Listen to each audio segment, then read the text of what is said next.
Le retour du Christ a fait couler beaucoup d'encre, et il est à l'origine de bien des sectes pernicieuses qui ont fait beaucoup de mal au christianisme. Pourtant, cette doctrine est dans la Bible. Le Christ a dit lui-même qu'il reviendrait. Alors pourquoi la naissance de toutes ces sectes à partir de là? Tout simplement que certains ont essayé de donner une date à ce retour, et ce, malgré cette affirmation du Christ: « Pour ce qui est du jour ou de l'heure de mon retour, personne ne le sait, ni les anges dans le ciel, ni le Fils, mais le Père seul. Veillez et priez, car vous ne savez quand ce temps viendra. » Tous ceux qui ont tenté de situer le moment de cet événement ont été confondus. Certains l'ont attendu dès 1844, sûrs qu'ils étaient de leur date. Et comme rien ne s'est passé, ils l'ont à nouveau situé pour 1874, enfin pour 1974. Et comme toujours rien ne s'était produit, ces gens durent trouver une façon d'en sortir par des interprétations le plus souvent aberrantes pour garder la face devant ceux qui leur faisaient confiance. C'est ainsi qu'a pris naissance la secte des témoins de Jéhovah, par exemple. Mais pourquoi vouloir à tout prix fixer la date de ce retour, quand Jésus a dit: « Pour ce qui est du jour et de l'heure, personne ne le sait, mais le Père seul. » Et qui plus est, quand on pense que d'autres encore se disent être le Christ revenu sur terre, mais quelle folie! Le gourou Maharaji, par exemple, qui pense que, comme le Verbe s'est incarné une première fois en Jésus-Christ, il y a 2000 ans, c'est en lui, le gourou, qu'il s'est incarné une seconde fois. Il ne se dit pas le Christ très exactement, mais néanmoins lui, par le Verbe interposé. Vous n'y comprenez rien, moi non plus, mais nous pourrions lui poser la question: pourquoi ne tenez-vous pas le même langage que le Christ de la Bible, monsieur le gourou? Le Verbe aurait-il changé d'avis, de message, jusqu'à se contredire lui-même? Et ce certain monsieur Moon, il est sûrement dans la lune, celui-là, à penser que ce que Jésus n'a pu réussir, lui devra le faire à sa place. Il se nomme lui-même le Seigneur du second avènement, avec pour objectif de faire aboutir une mission à laquelle, je le cite, Dieu lui-même ne croyait plus. Mais rien d'étonnant à cela, cher ami auditeur, puisque Jésus lui-même nous a avertis que dans les derniers temps de faux Christ apparaîtront. Jugez-en par ces versets de l'Évangile selon saint Matthieu, au chapitre 24. Prenez garde que personne ne vous séduise, car plusieurs viendront sous mon nom, disant: « C'est moi qui suis le Christ. » Ils séduiront beaucoup de gens.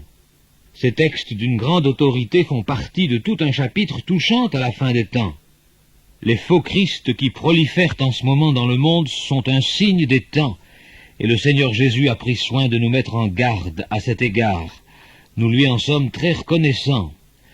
Et M. Georges Roux, du petit village de Montfavet, du midi de la France, c'est au cours de la nuit de Noël 1950 qu'il aurait reçu la révélation de la mission qu'il devait entreprendre pour remédier aux échecs de Moïse et de Jésus.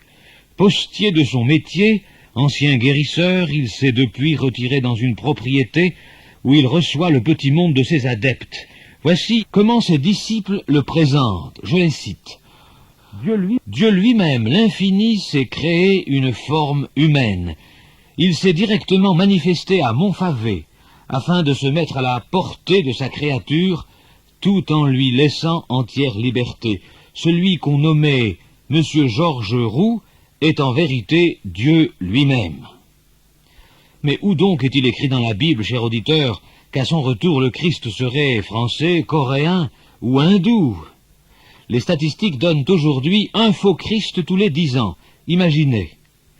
Il n'est jamais dit dans les Écritures que le Christ reviendrait en naissant d'une femme, comme il le fit une première fois, de la Vierge Marie, mais ce qu'il reviendrait subitement, comme un voleur dans la nuit pour prendre à lui ce qui lui appartienne.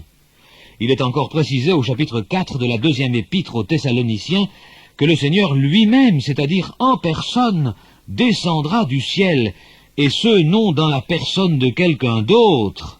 Saint Luc, dans le 1er chapitre des Actes des Apôtres, a écrit qu'il viendra de la même manière que ses disciples l'ont vu aller au ciel. Alors, messieurs Roux, Moon, Gourou et compagnie, êtes-vous descendus des cieux, sur des nuées, comme dit l'Écriture? Heureusement que la Bible est là pour nous éclairer sur toutes ces questions. Elle nous encourage à attendre le retour du Christ, du vrai Christ, né à Bethléem, voilà 2000 ans, de la Vierge Marie, mort pour nos péchés sous Ponce Pilate, ressuscité des morts pour nous donner une espérance vivante, un salut éternel. Ceux qui se laissent séduire par les faux Christ manifestent qu'ils n'ont jamais rencontré le vrai Christ, celui que les Écritures nous présentent et qui seul peut sauver parfaitement ceux qui s'approchent de Dieu par lui, étant toujours vivant pour intercéder en leur faveur. Ceux qui l'ont connu l'attendent pour leur salut, il est leur espérance. Voici, dit-il, je viens bientôt.